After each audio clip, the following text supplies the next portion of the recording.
জয় নিতাই, জয় গৌর, জয় জগন্নাথ। জগন্নাথের ইউটিউব চ্যানেলের নতুন একটা ব্লগে সবাইকে স্বাগতম। আজকের দিনটি শুরু করছি মহাপ্রভুর অমৃত মহাপ্রসাদ দর্শনের মাধ্যমে। আসলে এই ভিডিও শেষে আমার জন্য এমন এক পরম সৌভাগ্য অপেক্ষা করছিল যা আমি নিজেও ভাবিনি। কী সেই বিশেষ প্রাপ্তি, সেটা দেখতে হলে ভিডিওটি আপনাদের অবশ্যই শেষ পর্যন্ত দেখতে হবে। আজ বাড়িতে একটি নতুন পার্সেল এসেছে, একটি মাল্টিপ্লাগ এক্সটেনশন কর্ড। এগুলো মূলত মন্দিরের আলোকসজ্জা বা ডেকোরেশনের সময় যাতে অনেকগুলো লাইট একসঙ্গে লাগানো যায় সেই জন্যই এটা নেওয়া। ছোট ছোট এই আয়োজনগুলোই কিন্তু সেবাকে আরও সুন্দর করে তোলে। তারপর বিকেলে আমরা বেরিয়ে পড়লাম একটু বাজারের উদ্দেশ্যে। সামনে গরম, তাই জগন্নাথের জন্য আরামদায়ক কিছু সুতির কাপড় কেনা খুব দরকার ছিল।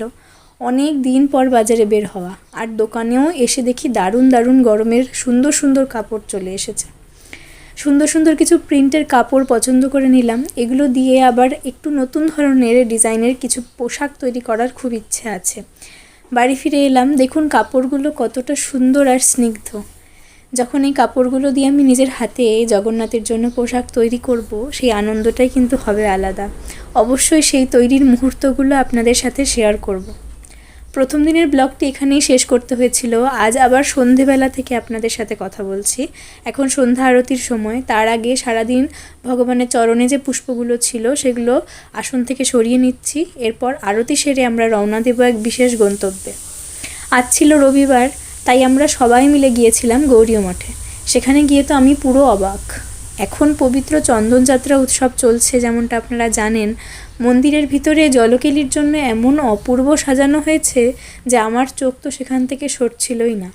মনে মনে ভাবছিলাম, এখনই যদি এত সুন্দর লাগে, তবে যখন ভগবান স্বয়ং এখানে নৌকাবিহার বা জলকেলি করবেন, তখন সেই শোভা কতটাই না ঐশ্বরিক হবে।